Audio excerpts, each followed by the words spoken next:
This is the iPhone 14 Pro Max, and it has a crazy 48 megapixel sensor. Well, sort of. You see, while the main camera sensor does have 48 million pixels, the color filter in front of it groups every 4 pixels together, something known as a quad Bayer pattern, meaning that there's only actually 12 megapixels of color information coming into the sensor. So what does that actually mean for photos? There's been a lot of arguments whether you actually truly get 48 megapixels of detail when you shoot in the Pro RAW mode, and that's what we're going to find out today. This is a Nikon D750.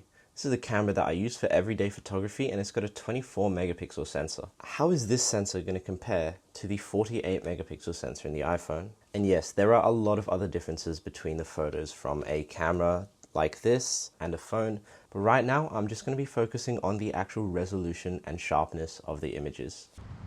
Guys, it is so incredibly hot today. Do I regret coming outside? Maybe. However, there are important scientific experiments to be run, so that's what we'll be doing. Now, yeah, this is not going to be an exact one-to-one match, because obviously the phone is 48 megapixels, whereas the camera is 24. So I'm going to test both at full crop, and I'm also going to crop in the iPhone to a 24 megapixel image, just to see how that compares. And I know that introduces other variables like lens sharpness, but this is not going to be a perfect comparison, and I'm just interested to see in general how the iPhone does. So I noticed that 24mm on the camera all the way wide is a little bit wider than 24mm on the phone, so that might make things a little bit unfair in the comparison, but I'll try to crop them to make them as close as possible and get the best results. So for the next couple shots, I'm actually going to be zooming in a little bit on the lens on the camera to about 34 millimeters. And then when I crop from the 24 millimeters at 48 megapixels on the phone, that should give me an image with the same field of view, but at 24 megapixels. So we're going to be comparing the 24 megapixels in the phone to the camera and seeing which one comes out sharper, basically. So I just wanted to comment on the lens of the iPhone camera. While Apple says it's a f1.78 24mm, that's not exactly true. It's a bit misleading. The 24mm is the 35mm equivalent focal length, so the focal length you'd use to get the same field of view on a full-frame camera, whereas the f1.78 is the actual physical aperture. That means you're not going to get the same shallow depth of field as a f1.8 lens on a full-frame camera. In fact, it's going to be a lot more similar to having a full-frame camera at 24mm and at f6.3 instead. Okay guys, we're back, and I've imported a few of these photos into Lightroom, and we're just going to take a look. So here are the first two photos.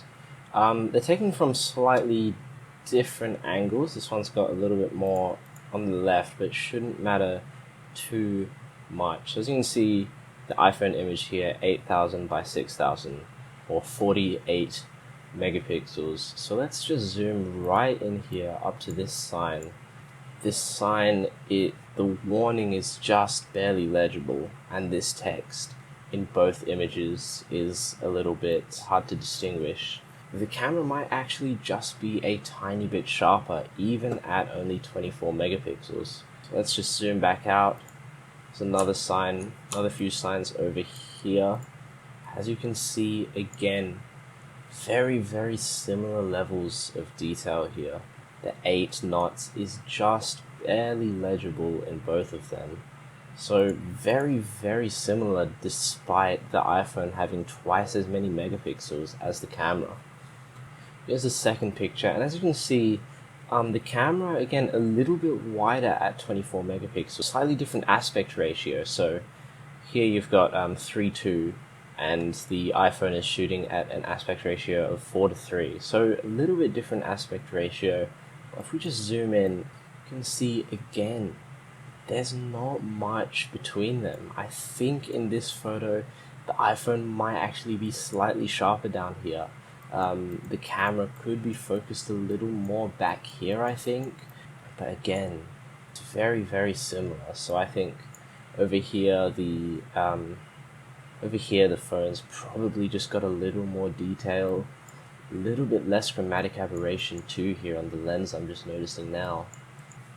So now this image on the left, I've taken it at about 35 millimeters on the camera, and on the right I've taken it with the iPhone at its normal 24 millimeters, and then I've just cropped in so that the resolution is about the same, about 24 megapixels here.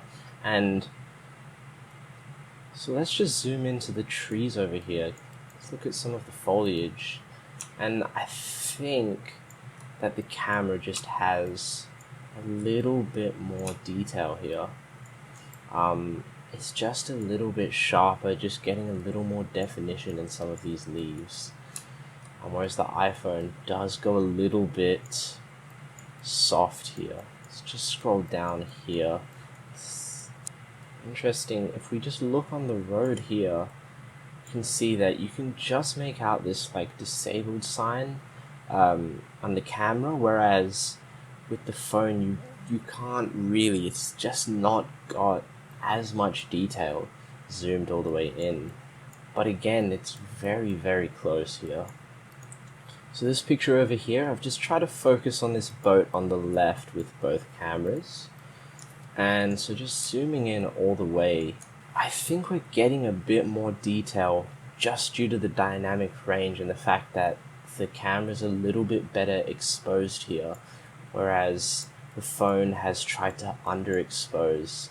Especially down here in this foliage, we're just losing a lot down here, just losing a lot of detail, a lot of dynamic range. Just zooming in up on the boat up here, there's a little bit of difference. So as you can see with the camera here, you just get a little bit more sort of detail in this box here, and all of these lines across here. They've gone a little bit soft on the iPhone.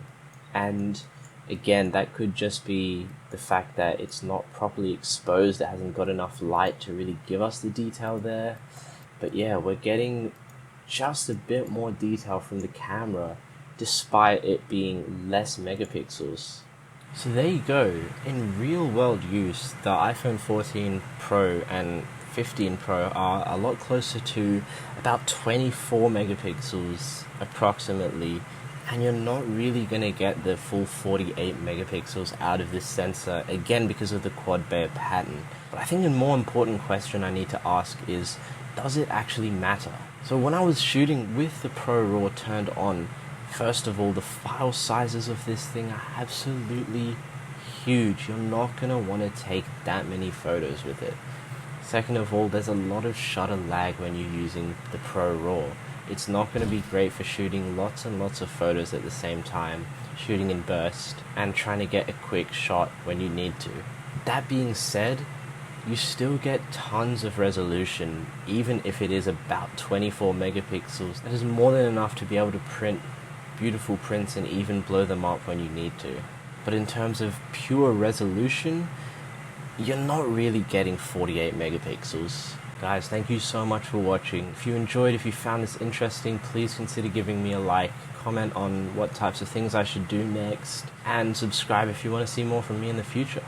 Thanks.